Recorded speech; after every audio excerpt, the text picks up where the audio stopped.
విజయవంతంగా మేము నిర్వహించడం జరిగింది. ప్రధానంగా తెలంగాణ రాష్ట్రంలో ఉన్నటువంటి 7,500 కోట్ల బకాయిలు ఏవైతున్నాయో వాటిని విడుదల చేయకుండా ఈ రోజు కాంగ్రెస్ ప్రభుత్వము విద్యార్థులతో చెలకడబడిన పరిస్థితి ఉంది.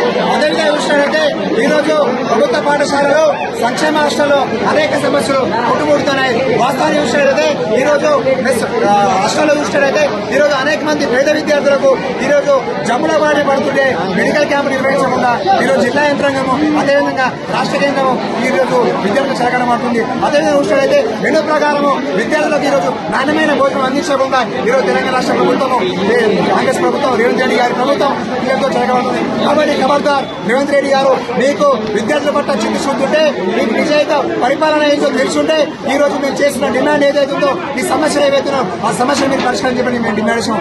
అదేవిధంగా చూసినట్లయితే ఈ రోజు కాంగ్రెస్ గవర్నమెంట్ లో అదేవిధంగా తెలంగాణ రాష్ట్రంలో ప్రైవేటు స్కూళ్లలో ఈ రోజు ఫీజులు విచ్చలవిడిగా వసూలు చేసుకుంటూ పేద మధ్య తరగతి విద్యార్థులకు ఈ రోజు మోసం చేసిన పరిస్థితి ఉంది. ఈ రోజు అనేక మంది వ్యవసాయదారి కుటుంబాలు, కార్మికుల కుటుంబాలు ఈ రోజు వాళ్ళకు ఉన్నత విద్య కావాలంటే ఈ రోజు యూనివర్సిటీలను కూడా మీరు ప్రైవేట్ యూనివర్సిటీలను పెట్టేసి ఈ రోజు గత ప్రభుత్వం అదేవిధంగా ఈ ప్రభుత్వం కూడా ఈ రోజు ఏఐసిడి రూల్స్ కానీ అదేవిధంగా డిప్లొమా చేసిన పారామెడికల్ కానీ అనేక స్కూళ్లలో అదేవిధంగా అనేక కాలేజీలలో ఈ రోజు సమస్యలు పరిష్కరించుకోగా ఈరోజు ప్రైవేటు యంత్రాంగానికి ఈ కాంగ్రెస్ ప్రభుత్వం గుర్తు రాస్తుంది. కాబట్టి ఖబర్దార్ రేవంత్ రెడ్డి గారు, మీరు తక్షణమే ఈ 7,500 బకాయిలు ఏవైతుందో వాటిని మీరు విడుదల చేయాలని డిమాండ్ చేస్తాం. లేని పక్షంలో అనేక మంది విద్యార్థులను రాష్ట్ర వ్యాప్తంగా సమీకరించి చలో అసెంబ్లీ ముట్టడి, లేకపోతే మీ ఇల్లు ముట్టడి, లేకపోతే మీ సెక్రటరీ ముట్టడి నిర్వహిస్తామని చెప్పి ఎస్ఎఫ్ఐ డిమాండ్ చేస్తూ ఎస్ఎఫ్ఐ జిల్లా కడత ధర్మభిషం.